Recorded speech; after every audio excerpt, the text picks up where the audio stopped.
Bueno, buenas tardes a todos.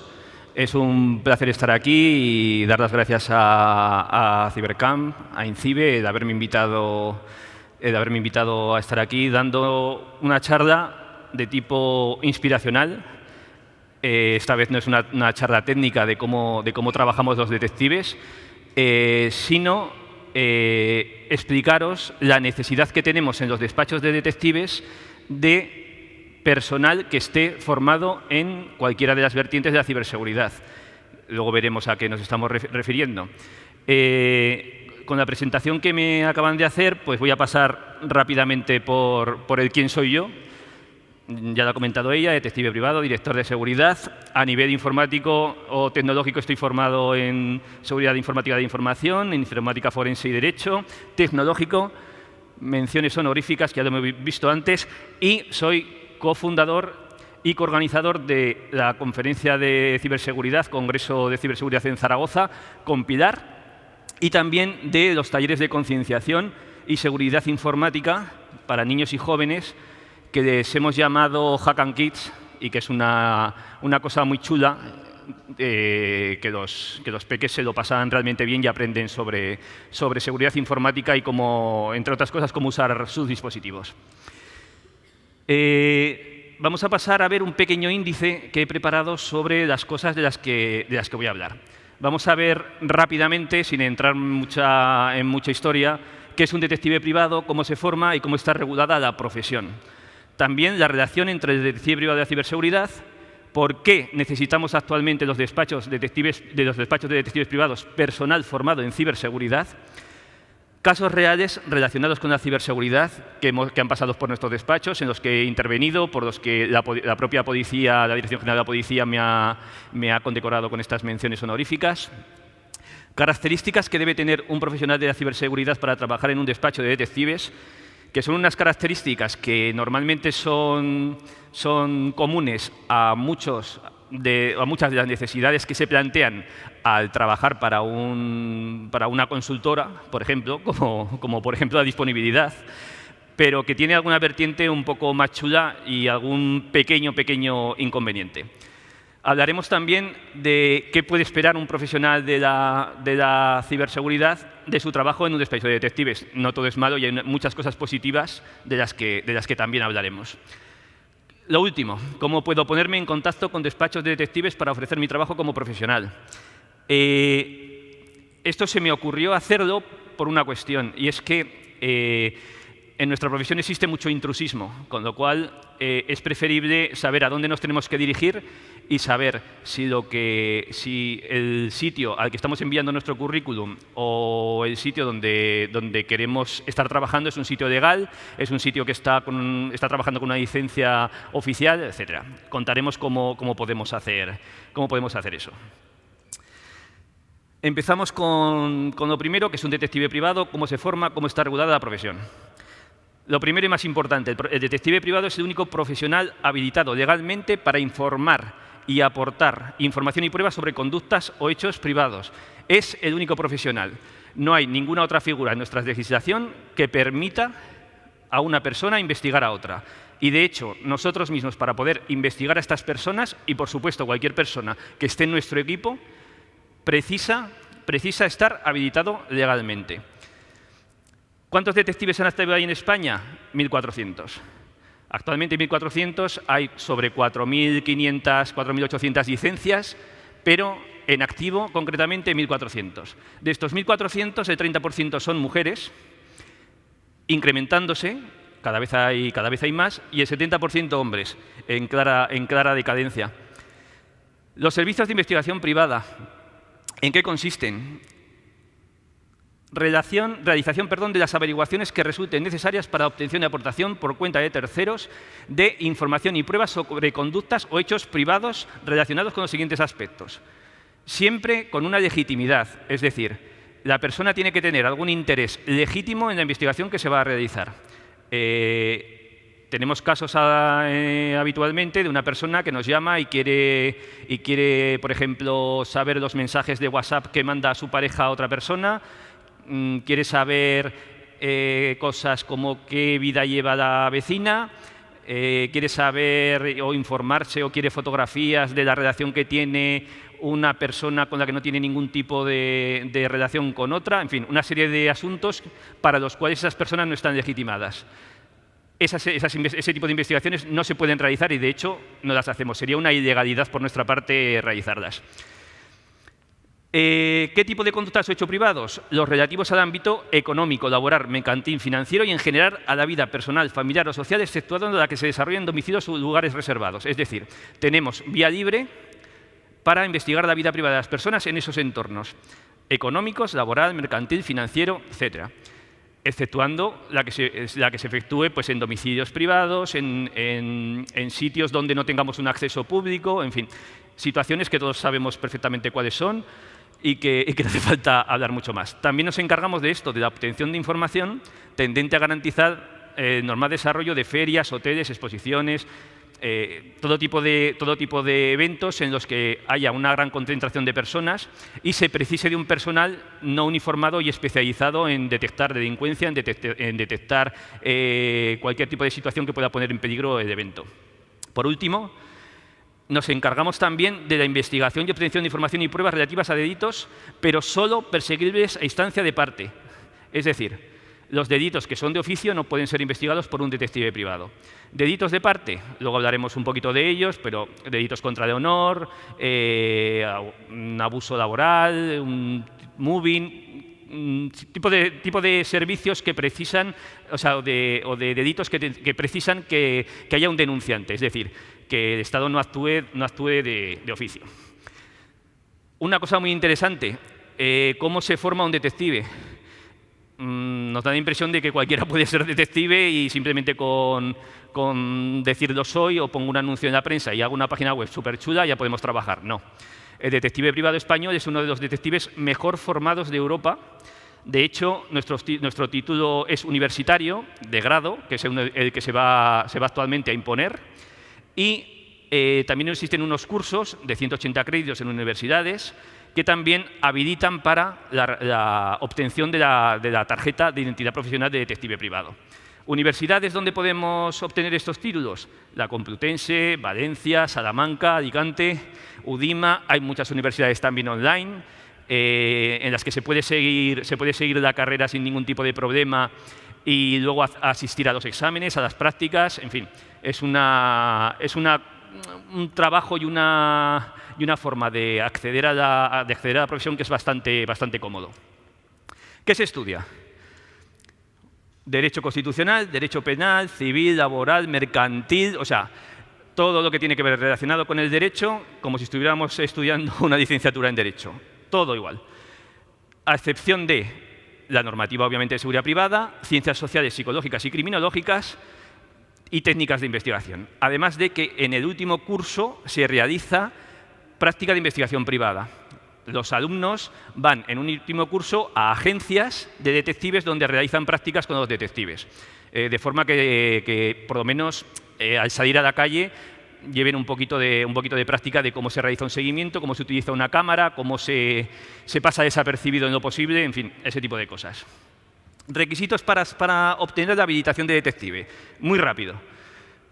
Voy a nombrar 2 o 3, pues nacionalidad española o de alguno de los Estados miembros de la Comunidad Europea, capacidad física y actitud psicológica necesaria para el ejercicio de las respectivas funciones. ¿Qué quiere decir esto?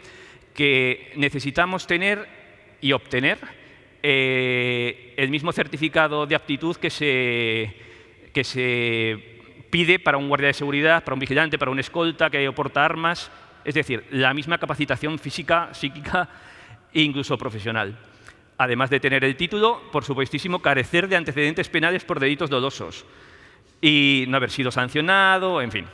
Estos requisitos no son necesarios para acceder a la carrera, es decir, para obtener el título y el grado de detective privado o el curso que hemos comentado antes, pero sí para obtener la habilitación. Es decir, yo voy a la universidad, obtengo el título de detective privado, pero para poder ejercer tengo que ir a la policía, que es la que me habilita y me da una tarjeta de identificación profesional para empezar a trabajar.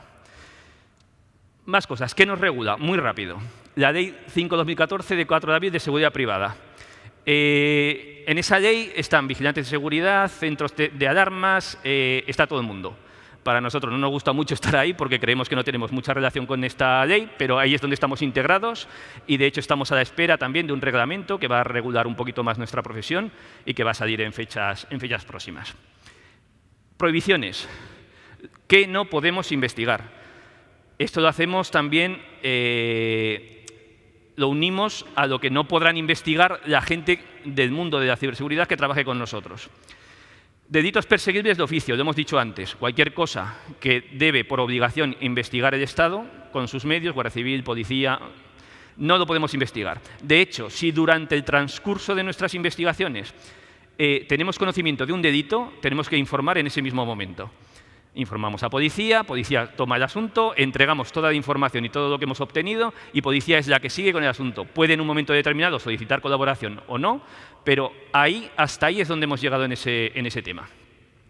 Nunca, como antes hemos dicho, se podrá investigar la vida íntima de las personas que transcurran en domicilios o lugares reservados, ni utilizar materiales, técnicas o medios contra el derecho al honor, la intimidad o la propia imagen, o el secreto de las comunicaciones o a la protección de datos. Es decir, lo que os he comentado antes, la idea de voy a llamar al detective para que pinche, entre comillas, el WhatsApp de mi pareja o para ver 2 grupos en los que habla en Telegram, pues como comprenderéis, pues no tiene sentido. No lo va a hacer un detective ni lo va a hacer nadie medianamente normal que no quiera conocer la cárcel por dentro. Por último, pues en la prestación de los servicios, los detectives privados no podrán utilizar o hacer uso de medios, vehículos o distintivos que puedan confundirse con las fuerzas y cuerpos de seguridad de Estado. Es decir, no llevamos placas, no llevamos pistolas, no llevamos coches con luces, no llevamos nada de eso. Intentamos pasar lo más desapercibidos posibles. Seguimos. Relación entre el detective privado y la ciberseguridad. He preparado un gráfico para que veáis la evolución de los tipos de investigaciones, de 4 tipos de investigaciones que llegan a nuestros despachos con esta variación de años, desde el 90 hasta el 2018. Lo he hecho muy genérico, tipos de investigaciones laborales, mutuas de seguros, infidelidades, técnicas e informáticas. Los colores no es que ayuden mucho, la verdad, pero os puedo indicar que, así como todo el mundo normalmente piensa que un detective privado lo que se dedica única y exclusivamente es a investigar infidelidades, realmente es uno de los menores trabajos que hacemos en la actualidad. Muy al contrario. Nuestro ámbito de actuación es muchísimo más grande que precisamente ese. De hecho, en los años 90 era para algunos despachos casi la mitad de su trabajo y, sin embargo, en los años en los que nos encontramos, 2015-2018, para algunos despachos supone solo un 10% de las investigaciones. Para algunos despachos. Luego hay despachos especializados en un tipo de investigación o en otra. Pero, por norma general, esto es lo que está ocurriendo en nuestra profesión. Sin embargo, las investigaciones que tienen que ver con lo técnico, con un componente informático, con un componente de cualquier tipo, digamos, técnico, como he dicho antes, ha sufrido una variación espectacular. En el año 90 era menos del 5% y, sin embargo, se ha disparado las peticiones en nuestros despachos casi al 50%. Obviamente, os puedo asegurar una cosa. Nuestro gremio de los detectives privados, tiene un amplio abanico de edades. Ahora se está incorporando mucha gente joven con muchísima formación y que realmente se está poniendo al día y está intentando estar a la vanguardia de las tecnologías. Pero el resto de despachos va a necesitar y sigue necesitando profesionales del mundo de la ciberseguridad, véase analistas de sistemas, véase pentesters, véase hackers éticos, véase administradores de sistemas. Vamos a necesitar todo ese tipo de gente en nuestros despachos. Casi el 50%, como he dicho, de las investigaciones que se solicitan en los despachos tienen una relación directa con la informática a día de hoy. El 50%. Y seguro que nos sorprende que el 100% de las investigaciones, el 100% se realiza algún tipo de investigación informática. O sea, no le cabe duda alguna.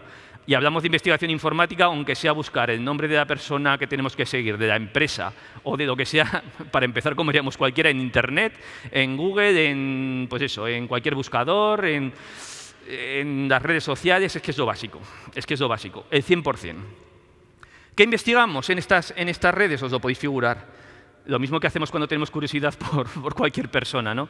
¿Qué investigamos? Buscadores, Google, Bing, Yahoo, DuckDuck, redes sociales, Facebook, Twitter, trabajos, compañeros en LinkedIn, utilizamos scripts de Python, abusamos de las APIs, en fin. Hacemos todo eso para tener un perfil lo más aproximado de la persona, de la persona, empresa o sociedad que queremos investigar. ¿Por qué? Porque queremos saber eso. Queremos saber quién es su familia, qué amigos tiene, estos amigos quiénes son, qué relaciones empresariales tienen, por qué se ven en determinados momentos y en otros no. Todo eso nos hace llevar a un perfil que nos sirve en las investigaciones. Luego, en alguno de los ejemplos que os doy, veréis que esto verdaderamente tiene una utilidad. ¿Qué más se comprueba? Tiempos de ocio. ¿Dónde nos movemos? ¿Qué cosas nos gustan? ¿Qué cosas nos apasionan? ¿Dónde nos gusta viajar? Ese tipo de cosas. ¿Qué más? Está muy claro. ¿Dónde trabajamos?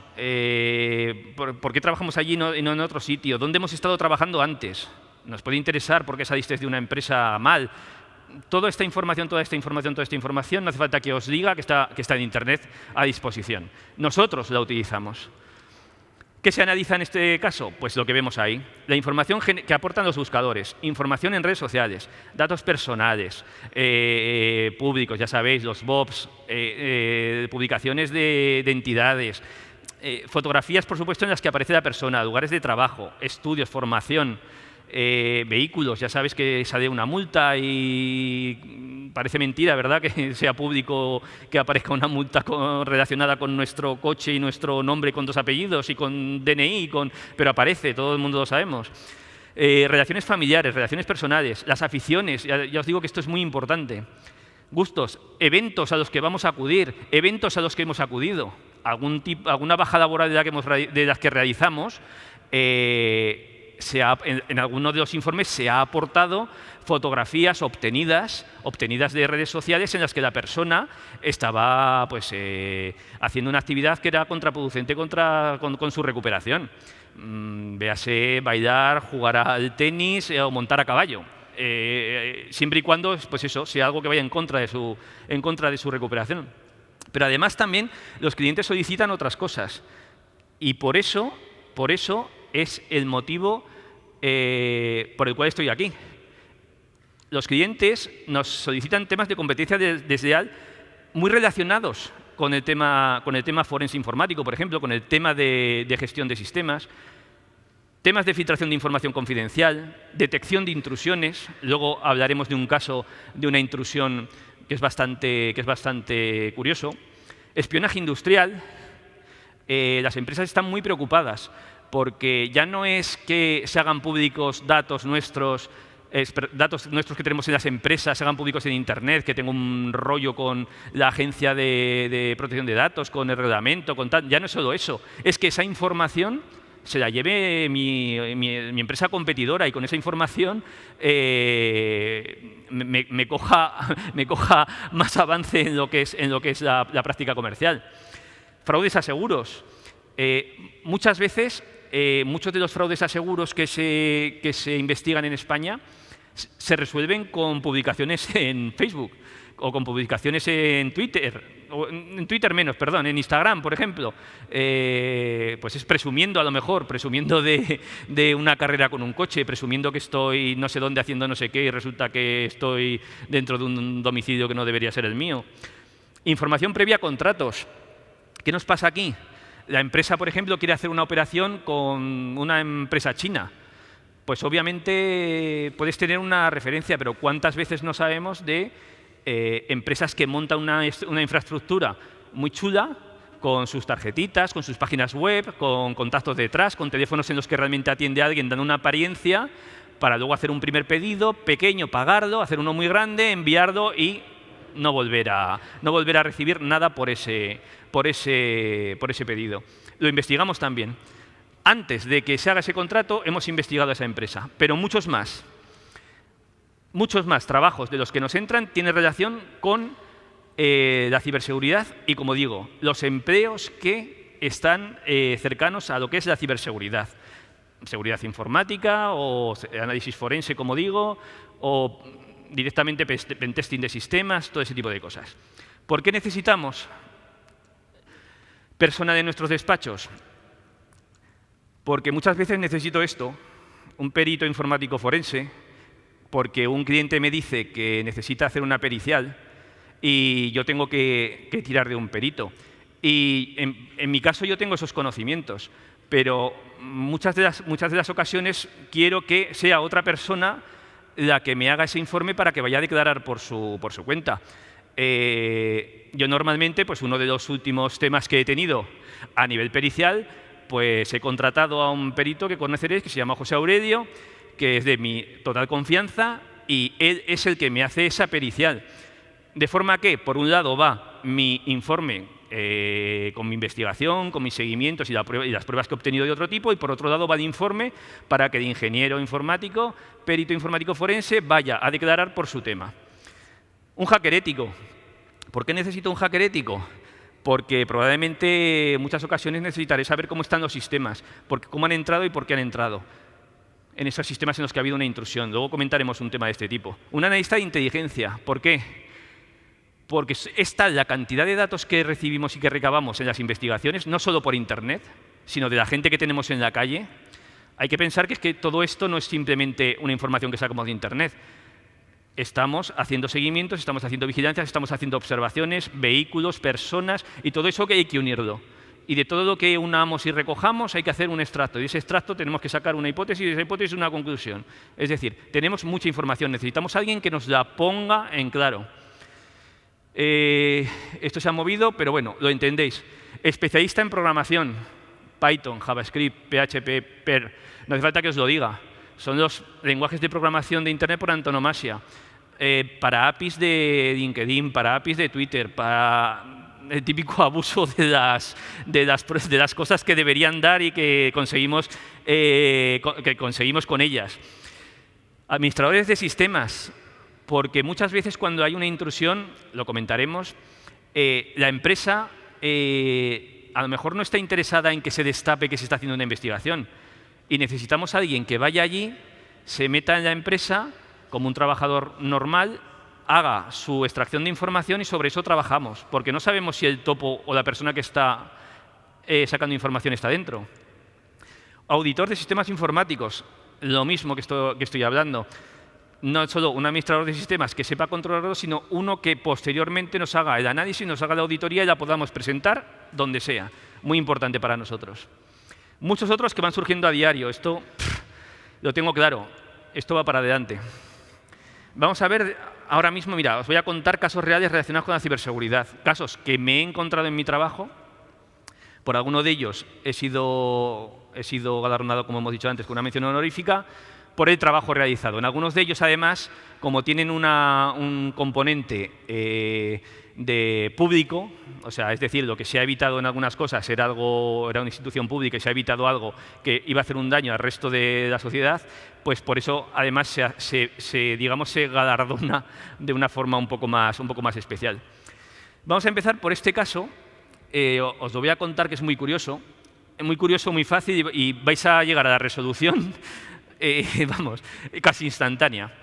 Una compañía de seguros se pone en contacto con nosotros porque un asegurado le comenta a la compañía que ha sufrido un robo de joyas en su domicilio. Domicilio es un chalet en las afueras de una gran ciudad. No ha habido nada forzado, las joyas estaban recogidas por un motivo concreto en un lugar. Y, en fin, pues se nos encarga eso. La compañía, obviamente, pues es un dineral lo que se supone que hay que pagar. Entonces, vamos a ver qué nos dice el detective. Lo primero, empezamos con nuestra investigación pura y dura de detectives. Nos personamos allí, hablamos, miramos, cogemos datos, cogemos pruebas, analizamos dónde estamos. Con todo lo que hacemos, todo lo que tenemos, nos vamos a analizar. Analizamos el caso, vemos lo que hay.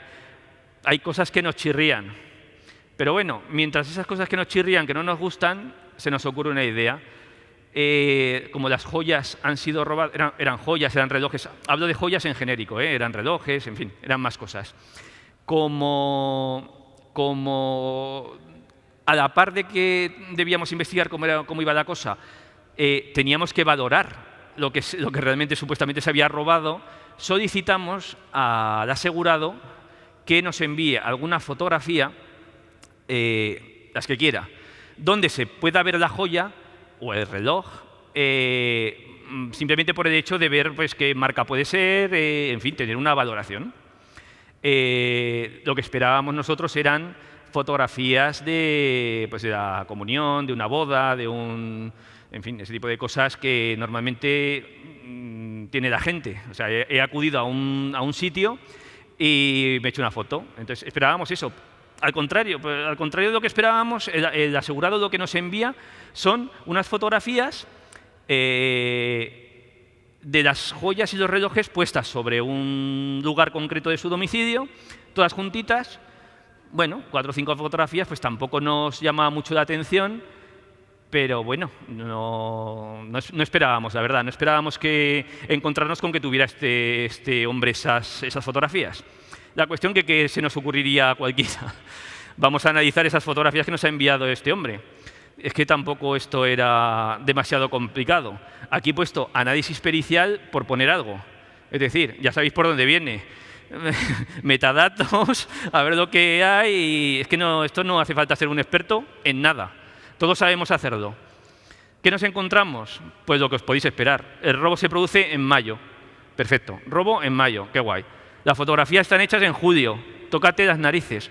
Las fotografías están hechas en julio. Y encima, claro, el lugar donde están hechas las fotografías es el domicilio. Es decir, estas hechas. Me he cogido las joyas, los relojes, los he puesto ahí, he hecho una fotografía, la envío al seguro. Yo no sé qué datos. A ver, yo cliente asegurado, yo no tengo información sobre. Que resulta que los móviles mandan información. Pues sí, claro que la mandan. Y no hay que ser experto. Y la mandan y la envían. Total, os podéis figurar cómo ha acabado esto.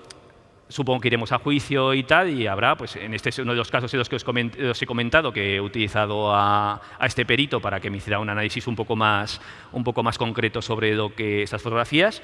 Pero bueno, va a ser interesante la defensa. No se me ocurre cómo lo van a resolver. Otro caso, robo de información. Este es un caso muy curioso, y es que una empresa nos solicita que investiguemos una serie de documentos anónimos que han llegado a la empresa en relación a procesos internos de la empresa que no deberían de estar al alcance de otra persona, entidad o sociedad, no deberían de haber salido de allí. Obviamente lo que tenemos claro es que tiene que ser alguien de dentro el que haya sacado esa información. No tiene acceso nadie. Lo primero que pensamos, pues, esto cualquiera de los empleados ha cogido un USB, ha cogido un disco duro, lo ha grabado, lo ha copiado, no sé qué. ¿Qué nos encontramos otra vez, perdón por la reiteración? Que cuando llegamos al lugar, utilizamos un experto en sistemas que va allí y comprueba que desde uno de los ordenadores se han enviado unas fotografías que eran catálogos de marketing de la empresa. Y sin embargo, esas fotografías de catálogos de marketing, que a mí personalmente no se me hubiera ocurrido, pero a este colaborador externo sí, esas fotografías tenían diferente hash del hash de las fotografías originales que se envían a los clientes. Y entonces le llamó mucho la atención. ¿Cómo puede ser? Es la misma fotografía, diferente hash, aquí algo no cuadra. Análisis. Nuevamente necesitamos un analista forense que nos haga este trabajo. El detective privado no va a hacer ese trabajo. Lo va a hacer una persona que se dedica a esto, a la ciberseguridad. ¿Qué nos encontramos? Os lo podéis figurar. Este hombre, localizado sin problema, porque sabíamos de dónde salía el email, de dónde salía la IP, a dónde llegaba, lo sabíamos todo. Únicamente no sabíamos cómo lo hacía. Con esteganografía introducía dentro de esos catálogos de marketing la información que para la empresa era vital. Que muchas veces es curioso que a mí me parecía que iba a ser una información más concreta, pero en uno de los documentos iba única y exclusivamente unas contraseñas de correo de directivos de la entidad, para tener un acceso IMAP fuera. Y la verdad que, claro, dices, ocupa poquito, cambia poquito el fichero, pero el hash cambia. Como nos cambia el hash, ya nos está diciendo algo. Otra vez necesitamos, como he dicho. Localizamos mail, no hubo ningún tipo de problema. El hombre lo terminó, obviamente, diciendo que era él. Ahí se quedó. Desaparición. Otro de los casos. Este es bastante más reciente. Se pone en contacto con mi despacho unos clientes que me indican que su hija ha desaparecido de casa y que no saben dónde está. Mi primer consejo, y el consejo que obviamente daría cualquier detective, es a denunciar a la policía, que la policía inicie las gestiones oportunas. Las policías son buenísimos, delitos telemáticos son geniales. En Guardia Civil también hay unos equipos extraordinarios, con lo cual cualquier cosa de tipo, por ejemplo, tecnológico, lo llevan enseguida. Problema, que en este tipo de desapariciones de menores hay que ser muy rápidos. Son de altísimo riesgo, con lo cual hay que moverse muy rápido. Cualquier cosa que se haga por parte de más personas es muchísimo más positivo. Nosotros cogemos el caso y, en combinación con policía, que está llevando también, nos dedicamos a otra cosa. Ellos se dedican a coger un poco de información de dispositivos móviles, el teléfono, no sé qué, no sé cuántas, pero enseguida se lo devuelven a los clientes. Y nosotros, por nuestra parte, ¿qué hacemos? Esos dispositivos los recogemos. ¿Qué eran concretamente? Una tablet que tenía la niña en casa, un teléfono móvil que se lo había dejado, cosa inaudita, ¿verdad?, para un menor. Bueno, es inaudita para mí, pues fíjate para un menor. Y una tablet, un móvil y un ordenador que tenían por el salón, pues para toda la familia. Nosotros, como buenos detectives tecnológicos, ¿qué hacemos? ¡Bum! A analizar esos sistemas, a ver qué hay ahí, Y encontramos dos cosas muy curiosas.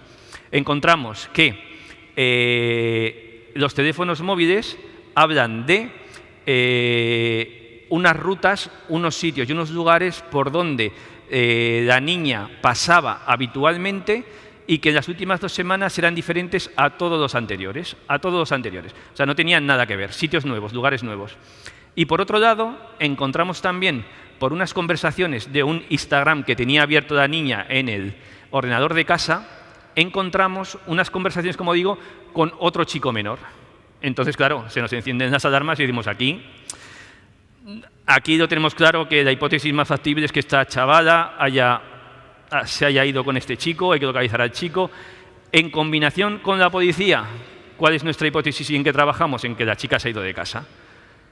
Obviamente, policía no tiene recursos para poder investigar y poner gente en todos los lugares por donde ha pasado esta niña, ni tiene recursos para ponerse a seguir al menor, ni tiene recursos para muchas cosas. Tiene los recursos mínimos. Con lo cual, cualquier aportación que le hacemos nosotros, de hecho, los detectives privados somos colaboradores de las Fuerzas y Cuerpos de Seguridad del Estado, sí que utilizamos esos medios y sí que los tenemos. Valoramos eso, la posibilidad de una fuga. Y de hecho, encontramos a la niña en el domicilio de los padres de la pareja. Les había contado una milonga a los padres de que se había ido de casa, de que tal, de que cual, de que su vida era un infierno, y los padres la habían recogido como si estuviera en la calle. Es curioso que, como os digo, que este tema se resuelve en los dos ámbitos. Se resuelve en el ámbito de investigación privada pura y dura de calle y en el ámbito de una investigación online. Esto os aseguro que si no fuera por la capacidad de otros profesionales externos, no se podría realizar por muchos despachos. Es un poco la idea de lo que pretendo enviar hoy. Hay que ofrecer servicios de ciberseguridad a los despachos. Un último caso, intrusión. Estaba mirando la foto para recordar de qué estaba hablando. Una empresa farmacéutica nos indica que han sufrido una intrusión en el sistema, que no saben qué puede ser, que ha habido como una fuga de información. La verdad que os voy a ser sincero que no fueron muy claros, porque además nos dijeron que como no pretendían denunciar porque pensaban que podía ser alguien de dentro, de la empresa. ¿Qué hicimos? Un colaborador externo, en este caso, un administrador de sistemas externo otra vez, es decir, vinculado a nosotros, pero externo, se infiltra en la empresa como empleado. Se infiltra es una palabra, ¿verdad?, que parece, simplemente lo cogen para trabajar allí. Se mete dentro y empieza a trabajar e intentamos que le toque realizar horarios nocturnos, que esté solo, en fin, para que él pueda ir obteniendo información y mirando, analizando logs, moviéndose. Entonces, lo primero que nos indica, esto recuerdo además que fue un fin de semana, un domingo, lo primero que indica es que no solo ha habido una intrusión, sino que la persona o personas que hayan hecho esa intrusión, que hasta entonces no sabíamos quiénes eran, ha conseguido persistencia en el sistema. Este hombre era un muy buen pentester, de hecho ha dado una ponencia también en el Cybercamp de este año, y nos sorprendió. Entonces, cuando vimos que había creado persistencia y que seguía ahí, decidimos no cortar, decidimos dejar esa persistencia e investigar. Y investigar cuándo se hacían esos accesos, cuándo se volvía a conectar por shell, en fin. Queríamos estar sabiendo lo que había. Y encontramos a la persona, encontramos el terminal, encontramos cómo lo hacía. No hubo problema, o sea, sabíamos qué persona era. No necesitamos tampoco demasiada implicación a nivel investigativo de calle. Sin embargo, la empresa sí que nos comentó que por el tipo de perfil que tenía esta persona, no les parecía que pudiera estar solo y algo no les cuadraba. Efectivamente, lo que llegamos a ver es que, sometiendo a vigilancia de empleado, encontramos que tenía la idea desde hacía 4 meses de montar una empresa relacionada con productos de venta al sector farmacéutico y que con la información, no solo la información que estaba extrayendo, sino la información que podría seguir extrayendo, iba a tener una ventaja competitiva muy importante con respecto a otras empresas competidoras del sector. Se hizo un informe, se aportó también una pericial externa de una auditoría de los sistemas para que te quedara muy bien englobado con una cadena de custodia perfecta lo que había hecho este hombre, desde dónde lo había hecho y, cómo no, unido al informe de investigación pura y dura, de seguimientos, de vigilancias, de identificación de los socios, etc., etc. Todo ese informe, en este caso sí, se lleva al Cuerpo Nacional de Policía porque hay un delito de revelación de secretos, en fin, se utiliza de esta forma. Otros casos que podemos comentar. Obtención de pruebas en casos de delitos perseguibles a instancia de parte.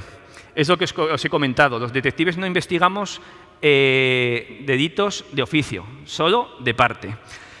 ¿Qué investigamos? Acosos laborales. Hacen falta pruebas. Acoso sexual.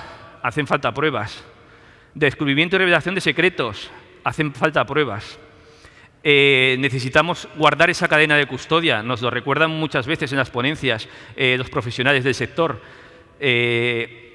Para todo eso hacen falta profesionales. Y muchas veces estas personas que pretenden demostrar este tipo de cosas vienen a nuestros despachos.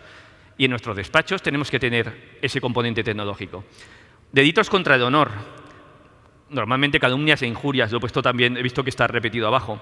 Delitos de daños imprudentes, societarios, de propiedad industrial e intelectual. O al revés, que está puesto en la diapositiva. ¿Por qué? Porque hacemos investigaciones de marcas, por ejemplo, de la típica zapatilla que encontramos en el suelo para la venta y que curiosamente es muy parecida a la de una marca. Todo eso lo investigamos, es nuestra profesión, hacemos eso. Y muchas veces eso tiene un componente también muy relacionado con el tema de empleos relacionados con ciberseguridad. Características que debe tener un profesional de la ciberseguridad para trabajar en un despacho de detectives. Estas son muy comunes a ser detective, pero os las comento porque me parece una cosa curiosa para que sepáis qué es lo que se precisa. Pensamiento analítico y lógico. Atención, concentración, memoria. No cabe duda. No cabe duda. El típico ejercicio de he entrado aquí y me tengo que acordar de quién es la persona que había allí por un detalle, por una cosa. Habilidades en comunicación, lenguaje corporal, influencia, persuasión, empatía. El trabajo de este profesional que estuvo en la empresa infiltrado fue tan positivo precisamente por su empatía. Enseguida conectó con el resto de personal. Y eso que lo dejábamos en horarios en los que no había nadie. Pero se llevaba muy bien con todo el mundo, lo que le daba mucho acceso y le dejaban libre. Gestión del estrés y gestión del tiempo. Muy importante, gestión del estrés. Trabajamos muchas veces bajo presión. Pero no solo nosotros, sino los que trabajan con nosotros. Alta capacidad de observación, curiosidad. Eso como cualquier informático. Cualquiera que le guste esto está al día de lo último y estamos mirando foros, estamos mirando telegrams, canales de telegrams. Meticulosidad y capacidad de síntesis. Tenemos un montón de información y la reducimos. Discreción básica. Ética al mismo rango. Paciencia y perseverancia. Paciencia. El que tiene paciencia obtiene recompensa. Es una de las cosas que yo siempre repito. Nosotros hay veces que nos pegamos mirando una puerta 20 horas. Y a lo mejor a la hora 19 sale la persona. Es más fácil decir, pues bueno, pues como no ha salido ya me voy a mitad de... No. El que tiene paciencia tiene recompensa. Y formación constante e interés por nuevos conocimientos. Esto cambia constantemente. Lo que antes valía para Facebook ahora no vale. Es decir, antes podía buscar un número en Facebook de móvil, ahora no me sale. Ahora tengo que utilizar una triquiñuela para instalarlo en el móvil y desde el móvil con contacto, no sé qué. Tenemos que ir evolucionando. Para eso hace falta la formación y tener interés. ¿Qué puede esperar un profesional de la ciberseguridad de su trabajo en un despacho de detectives? Empiezo por lo menos bueno. Los horarios de lunes a domingo. Pero esto no es de lunes a domingo como si estuvieras en una consultora, que también trabajas de lunes a domingo. Aquí el problema es que, el caso ese que os he comentado antes de la menor, si desaparece el domingo por la mañana, van a la policía, necesitan algo el domingo por la tarde, tienes que estar allí. Y el profesional que trabaje con nosotros va a tener que analizar esos dispositivos el domingo por la tarde, es que lo necesitamos. Disponibilidad 24 horas. Es el mismo tipo de tema, el mismo tipo de... Yo creo que lo reduzco todo a eso porque es bastante fácil de ver. No sabemos cuándo va a desaparecer ni cuándo vamos a necesitar esa aportación por parte del profesional externo.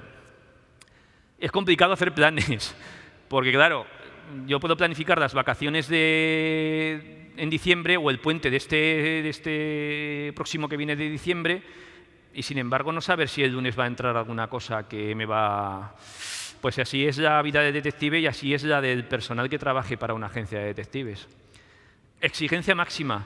Un error supone tiempo que en ocasiones es vital. Esto es básico.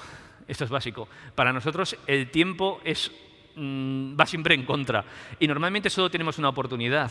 Los detectives normalmente, en muchas ocasiones, solo tenemos una oportunidad única de hacer una foto o de grabar un vídeo.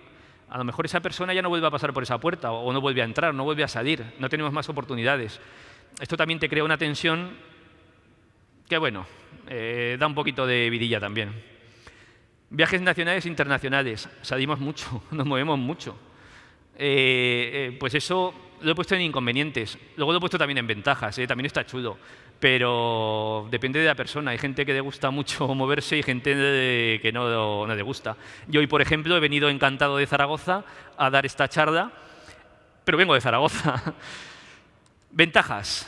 Trabajar en lo que te gusta. Yo me parece una profesión súper chula y estar trabajando desde el ámbito que a mí me gusta, que es la ciberseguridad o el análisis, sistemas, pentesting, estar trabajando ahí para una agencia de detectives, pues está súper chulo. Yo sé que no voy a hacer actividades de detective, no puedo ni tengo licencia, pero ostras, igual estoy dentro y digo, pues bueno, a ver, tengo una titulación, tengo un grado, tengo tal, con esto son 3 años que puedo hacer online, que las prácticas las hago el último año, pero las podría hacer con una agencia de mi ciudad, pues está súper chulo. Súper chulo. El próximo profesional detective privado va a tener, por obligación, que tener la unión de las dos profesiones, detective y especialista, en este tipo de trabajo. No es nada rutinario. Esto no se parece nunca un día a otro. Pero es que aunque estés haciendo la misma investigación, es que la persona no hace lo mismo. La persona un día va en bicicleta y otro en patinete. O al otro te sale en moto. O el día que piensas, me pasó hace poco, la semana pasada, un día de plena lluvia y el señor tiene un coche y una moto, digo, ostras, en plena lluvia no me voy a ir yo con la moto, cogerá pues las narices, pues coger la moto. O sea, La gente hace cosas extrañas, pues eso es muy divertido de ver las cosas extrañas que hace la gente. Situaciones que suponen un reto constante, también está súper chulo. Todo es nuevo, todo es diferente. Es un poco ir por delante del malo. No, los nuestros no son muy malos, no muy malos como los de la policía, pero está chulo. Es una cosa que de verdad es apasionante. Viajes nacionales e internacionales. Lo que era una desventaja o una cosa menos mala, para alguien será una cosa buena. El moverse, el salir, esa presión, esa vidilla de, oye, que tenemos que coger un ave que nos vamos a no sé dónde, o que tenemos que coger un avión que yo muchas investigaciones las hago fuera de Zaragoza, porque normalmente tienen un componente tecnológico y es en lo que yo estoy más preparado actualmente. Preparado y me sigo formando. Es decir, he estado estos 3 meses pasados acudiendo a un curso de formación en Securízame, que lo conoceréis todos vosotros, con Lorenzo y con Daniel, haciendo formación, porque necesitamos formarnos. Necesitamos formarnos. Satisfacción personal, el éxito de una investigación, no os lo podéis figurar. Las caras de la gente, las caras de esos padres o esos agradecimientos. Es que no es comparable con nada. O sea, no es comparable con que tu jefe te diga, pues esta auditoría muy bien. Pues no. Ver esas caras, ver esas cosas, es que toca la piel. Esto es una cosa muy diferente. Bueno, y otra cosa también, es que no está, pero lo digo, es que es súper chulo. O sea, tú sabes lo que mola decir, no, es que trabajo en una agencia de detectives. Ya, pues mola. Bueno, oye, luego hay que te dice, tú estás diciendo una melonada, pero mola. Trabajo en una agencia de detectives. Yo no digo más. Es que trabajo. ¿Cómo puedo ponerme en contacto con despachos de detectives para ofrecer mi trabajo como profesional de la ciberseguridad? ¿Por qué he puesto esto en esta charla? Porque nosotros en nuestra profesión tenemos mucho intrusismo, mucho. Y solo hace falta que ahora mismo en vuestros teléfonos móviles entréis en cualquier plataforma de empresas, o sea, perdón, de servicios y tal, de estas que ya sabéis, y buscáis detective privado. Nosotros, desde la asociación de la que soy vicepresidente actualmente, investigamos y tenemos una comisión específica para estos temas de intrusismo. Y hay gente que las ves que se anuncia de detective privado, por supuesto, de fontanero y de gigoló y de, no sé, todo lo que se puede hacer, porque, joder, es que detective privado sabe hacerlo cualquiera. Pues coño, luego los llamas, porque el primer paso que hacemos es llamarlos y decirles, hola, buenas tardes, mire, que llamo para contratarme, pero usted es detective. Sí, como claro, usted tiene licencia, pero usted sabe que esto, cuando ya hablas un poco, ¿sabe usted que esto es una profesión reglada y que esto, que no tenía ni idea? Yo, pues bien, pues no sé, a mí no se me ocurre decir que soy abogado sin serlo, no lo sé, pero bueno, esto funciona así. Por eso he hecho esta inclusión en la charla. ¿Cómo ofrecer? Más que bien, ¿cómo ofrecer? ¿Dónde ofrecer? Yo recomiendo estas dos opciones, asociaciones de detectives privados, ¿vale? En general. Yo recomiendo dirigirse de la que soy vicepresidente, que es esta, que es la Asociación Profesional de Detectives Privados de España, que es la mayoritaria del sector, donde están todo tipo de despachos y todo tipo de profesionales de muchísimas provincias, y que es tan fácil como dirigirse a la asociación y a la secretaría y decir, quiero ofrecer mis servicios como pentester, quiero ofrecer mis servicios como hacker ético, me dedico a los sistemas, me dedico a hacer forenses, todo ese tipo de cosas. Lo enviamos y eso nosotros luego lo redirigimos a todos nuestros asociados. Pues es que hay muchas posibilidades de trabajo porque, repito, necesitamos profesionales de este sector en los despachos. Otra de las vías, colegios profesionales de detectives. Actualmente en España hay 3 colegios profesionales de detectives. El de Cataluña, el de la Comunidad Valenciana y el de Galicia. Está en desarrollo el implantar también el Colegio de Madrid, pero bueno, eso va a tardar un poco de tiempo, con lo cual las recomendaciones serían dirigirse en primer lugar a las asociaciones, la APDP en primer lugar, y en segundo lugar a cada uno de los colegios. Ya os comento que como hay esa necesidad, vais a tener respuesta inmediata. Al igual que nosotros, os digo que esto funciona así porque, por ejemplo, nosotros tenemos mucha gente que no tiene su despacho propio y son simplemente detectives que trabajan para despachos. Entonces, de igual manera, nos envían los currículums, los repartimos y entonces el despacho que precisa un detective en su zona o precisa un detective en otro lado, en otra provincia, pues directamente llega a esa base, solicita, se pone en contacto, llega a un acuerdo y para adelante. Mi opinión, si podéis trabajar única y exclusivamente para uno, genial. Hay agencias de detectives privados que ya han montado empresas externas propias de ellos, dedicadas a la ciberseguridad, única y exclusivamente a la ciberseguridad. Pero yo creo que el planteamiento que es correcto, que se va a llevar y que con toda seguridad va a ser el que va a funcionar en el futuro, va a ser que los propios despachos de detectives privados tengan ese personal incorporado. Obviamente no para hacer funciones de detective privado, para lo que no estarían habilitados, pero sí como colaboradores. Es una cosa que se plantea, que es legal y que no habría ningún problema en establecerla. Y no tener que estar tirando de colaboradores externos, que muchas veces pues, hay un colaborador que no te puede trabajar en otras provincias o que no está disponible para según qué tipo de temas. En fin, siempre tener tu propio trabajador en plantilla también te permite un poco llevar un seguimiento de la formación que tiene. O sea, tú mismo como despacho lo puedes formar, puedes enviar a realizar determinados cursos, a especializarse en alguna materia, cosas que le van a dar al despacho seguro una proyección brutal y desde luego al trabajador un lugar de trabajo, pues como he dicho antes, bastante más chulo de lo que habitualmente vemos en el mundo de la informática y de la ciberseguridad y, digamos, fuera de todo ese tipo de cosas habituales de las tres grandes.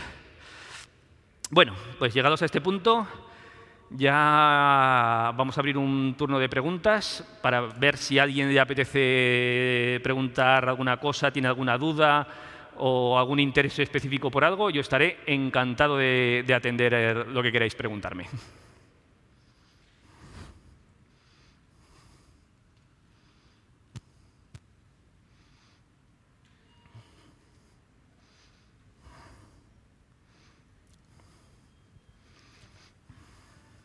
Hola. Hola. ¿Qué necesitas para calificarte como un detective privado?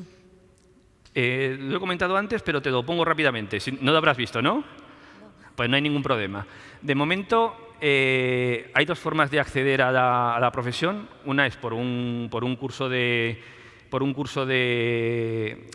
habilitación universitario de 3 años de duración, de 180 créditos, y otra es un grado que se ha impuesto hace muy poquito, también universitario. Es decir, para el acceso a la profesión, me parece que no lo voy a recorrer todo, para el acceso a la profesión es necesario pasar por la universidad. Pasar por la universidad. Para esos cursos, en muchos de ellos, única y exclusivamente con haber realizado lo que era antes el bachillerato, ahora no sé si hace falta, o sea, sin ni siquiera haber hecho el COU, creo recordar, no lo sé, el COU antiguo, ya me entendéis. No sé exactamente cuál es el modo mínimo de ingresar, pero desde luego es una formación universitaria, la necesidad es universitaria.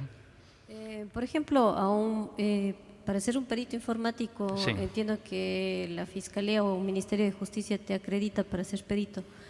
En el caso de un detective privado, ¿también alguna entidad gubernamental te acredita eso?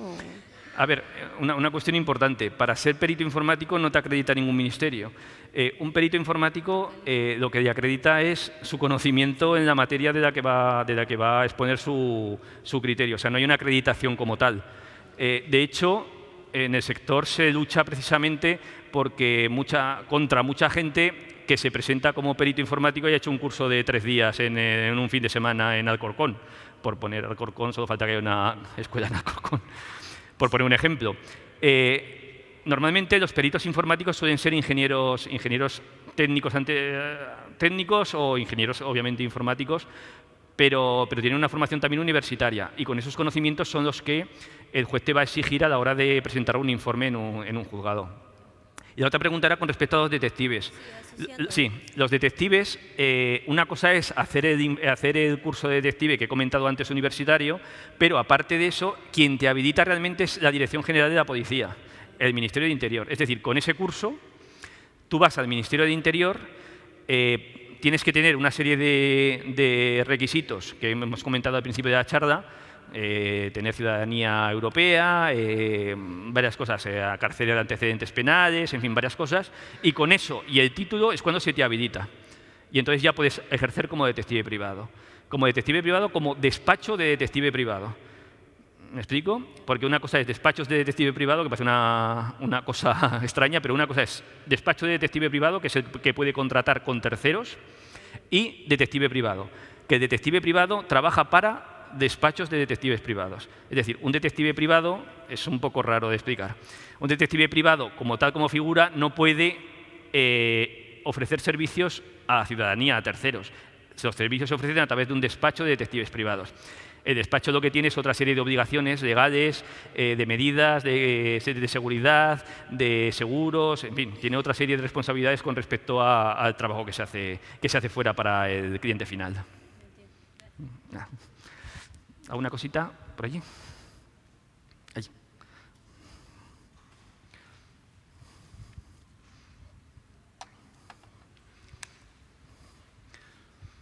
Buenas. La cadena de custodia normalmente se inicia ante un notario, un fedatario público. Habéis mencionado que la lleváis siempre a rajatabla. Me pregunto, por ejemplo, un administrador de sistema que trabaja por la noche y los fines de semana, ¿cómo comienza esa cadena de custodia? Pues mira, normalmente lo que hacemos es, este caso concreto,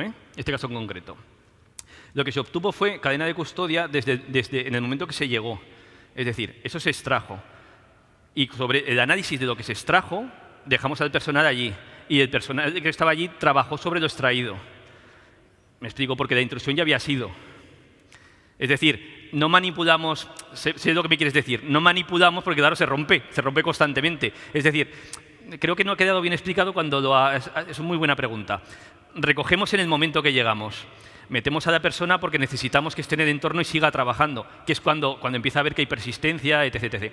Pero lo primero, que es la intrusión, lo tenemos ya guardado. Eso es con lo que se trabaja fuera y lo que se entrega.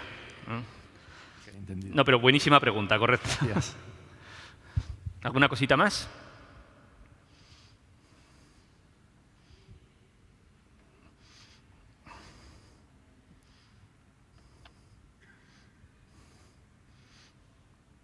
Bueno, de todas formas, cualquier cuestión que os surja o pregunta, voy a estar por aquí, por la zona, visitando toda la exposición, o sea que será un placer atenderos en cualquier momento que os acerquéis.